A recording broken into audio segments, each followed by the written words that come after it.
Kim Pao, big hit sa Canada, kumita ng bongga ang show.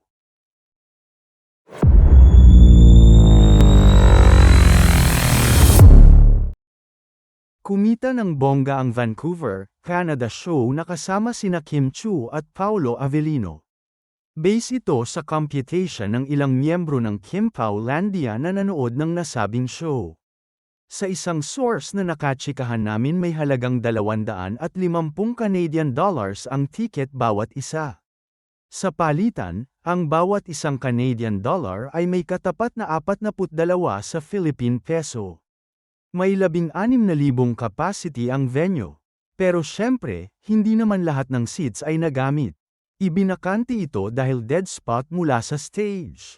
Kung susumahin ang lahat ng ito, lalabas na ang kinita sa isang show ay humigit kumulang sa 168 million pesos. At pag isinama pa ang isa pang show, lalabas na higit sa 336 million pesos ang naisako ng producer-promoter. Umaray ang ilang Kim Pao Landia member sa halaga ng ticket, lalo na ang mga kumuha ng package na 550 Canadian dollars ang halaga. Pero pikit mata ang mga ito dahil may karga itong meet and greet at VIP section. Marami sa mga nanood ng concert ay mga solid fani ng Kim Pao. May mga supporter ni Kim at gayon din naman si Paolo. Dumagdag sa bilang ng live audience ang iba't ibang fandom ng mga artistang nag-perform sa show. Ang iba galing pa ng iba't ibang states sa US tumawid ng border para lang mapanood ang Kim Pao.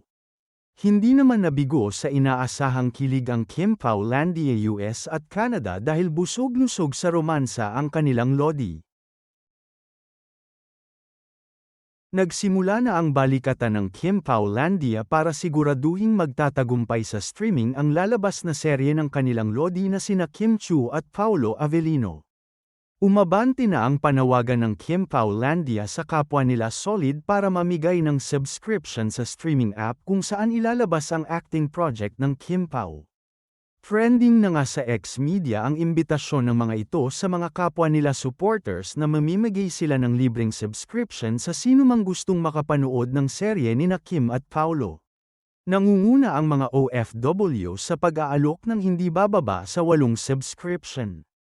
Kung sa unang movie ng Kim Pao namigay ng free movie tickets, t-shirts at iba pang freebies, ngayon naman ay subscription sa streaming platform. Ngayong November pa lang lalabas ang serye, pero lumalabas na box office hit na agad ito. At walang dud ang Magna #1 sa most viewed Pinoy series. Para sa Kim Pao, wapakals na gumastos ang mga solid lalo na ang mga nakakaluwag-luwag na fani.